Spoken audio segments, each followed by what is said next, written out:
Umakyat na sa 5 ang napaulat na nasawi kasunod ng magnitude na 7.4 na lindol sa Davao Oriental. Init na balita, niyanig ng magnitude 7.5 na lindol ang Davao Oriental. Asahan daw ang posibleng pinsala at aftershocks. May itinaas din na babala ng tsunami ang PHIVOLCS para sa mga nakatira malapit sa dagat. Karanas ng malakas na lindol sa Northern Luzon kaninang alas 10:30 ng umaga. Yanig ng magnitude 5 na lindol ang Zambales, 5:32 ngayong hapon. Naitala po ang epicenter niyan sa 19 kilometers northeast ng Kabagan, Zambales. Pinakamatinding lindol na tatama sa NCR malapit ng maganap. Higit 50,000 ang maaaring masawi sa Pilipinas. Kamakailan lamang isang malakas na lindol habang libo-libo ang sugatan at nawawala. Sa nangyaring matinding lindol sa kalapit nating bansa, hindi kaya't indikasyon na ito na malapit na ring gumalaw at gumuho ang naturang The Big One ng Pilipinas. Yan ang ating aalamin. The Big One sa Pilipinas. Matagal nang pinag-uusapan ang tinatawag na The Big One, isang napakalakas na lindol na maaaring tumama sa West Valley Fault, isang malaking fault line na dumadaan mula Calamba, Laguna hanggang Bulacan. Ayon sa PHIVOLCS, kung sakaling gumalaw ang fault na ito, maaaring umabot sa magnitude 7.2 hanggang 7.6 ang lakas ng pagyanig na makapagdudulot ng napakalaking pinsala sa Metro Manila at mga kalapit na lalawigan. Ayon pa sa mga eksperto, kapag naganap ang The Big One, posibleng umabot sa 50,000 katao ang masawi at milyon-milyong iba pa ang mawawala ng tirahan. Ang mga lungsod ng Muntinlupa, Taguig, Makati, Quezon City at Pasig ang direktang maaapektuhan dahil nasa ibabaw mismo sila ng fault line. Ang mga lumang gusali, flyovers at iba pang infrastrukturang hindi handa sa matinding pagyanig ay tiyak na guguho na magreresulta sa malaking bilang ng casualties at napakalaking damage sa ekonomiya ng bansa. Ang West Valley Fault ay isang active fault na nangangahulugang may kakayahan itong gumalaw anumang oras. Huling beses itong gumalaw mahigit 360 years ago at ayon sa historical data, tuwing 400 at 600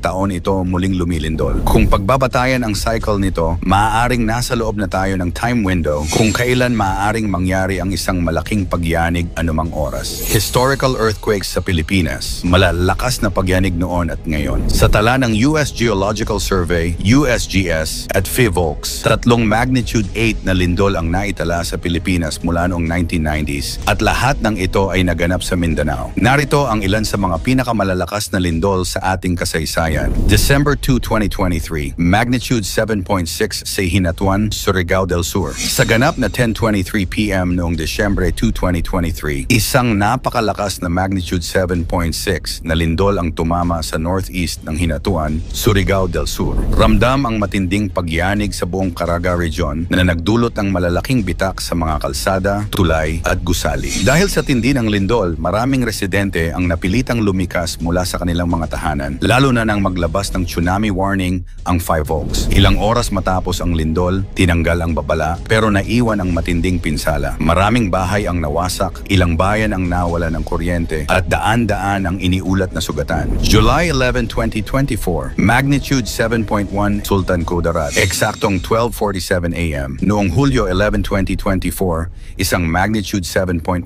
na lindol ang tumama sa kanluran ng Sultan Kudarat. Dahil sa malalim ang pinagmulan nito, naramdaman ang pagyanig hindi lang sa Mindanao kundi pati sa ilang bahagi ng Visayas. Maraming gusali at bahay ang nagkaroon ng malalaking bitak at ilang estruktura ang tuluyang bumagsak. Kasabay nito, nagkaroon ng power outage sa ilang bahagi ng Maguindanao, South Cotabato at Sultan Kudarat dahilan upang mahirapan ang komunikasyon at rescue operations. Matapos ang lindol, agad na nagkagulo ang mga tao at marami ang lumabas sa kanilang bahay dala ng takot. Ilang kumpirmadong patay at maraming sugatan ang naiulat. August 3, 2024, magnitude 7 sa Bislig, Surigao del Sur. 3 linggo lang matapos ang lindol sa Sultan Kudarat, muling niyanig ng magnitude 7 na lindol ang Mindanao noong Agosto 3, 2024. Ang epicenter nito ay matatagpuan sa silangan ng Bislig, Surigao del Sur, pero ramdam ang paggiyanig hanggang sa Davao at ilang bahagi ng Visayas. Maraming gusali, kabilang na ang ilang paaralan, ang napinsala dahilan upang ipagpaliban ang pasukan sa ilang lugar. Nagdulot din ito ng landslides sa mga bulubunduking bahagi dahilan upang mahirapan ang search and rescue operations. July 16, 1990, magnitude 7.7, Luzon earthquake. Isa sa pinakamatinding lindol sa kasaysayan ng Pilipinas. Ang magnitude 7.7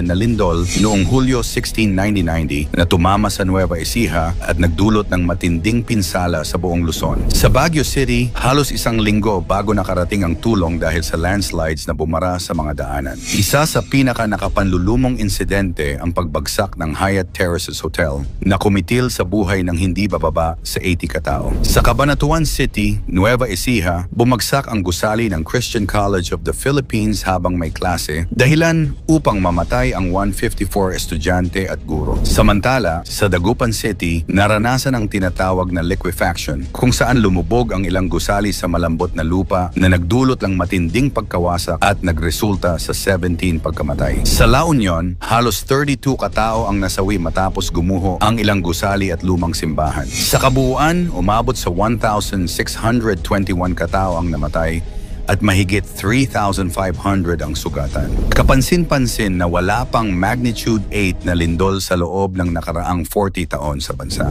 Subalit ang hindi paggalaw ng West Valley Fault sa mahabang panahon ay maaaring mga hulugan na ito ay nag-iipon ng enerhiya at kapag ito'y pumutok, maaaring magdulot ito ng pinakamalakas na lindol na naranasan sa Metro Manila. Bakit delikado ang Metro Manila sa The Big One? Ang Metro Manila ay sobrang densely populated na may halos 15 milyong tao sa isang rehiyon. Maraming lumang gusali at infrastruktura ang hindi idinisenyo para sa isang magnitude 7 na lindol. Kaya kung tatama ang The Big One, maaaring magresulta ito sa pagguho ng maraming gusali sa mga lungsod na malapit sa fault line, matinding sunog dahil sa pagkasira ng gas pipelines at electrical lines, landslides sa mga matatarik na lugar sa Antipolo, Marikina at Rizal, tsunami threats kung ang epicenter ay nasa baybayin ng Luzon, at panghuli, pagkaantala sa transportation dahil sa pagbagsak ng mga tulay at flyovers. Nasa Pilipinas pala ang pinakamalaking kaldera sa buong mundo. Ang kaldera ay isang crater or uka, bunga ng isang napakalakas na pagsabog ng bulkan,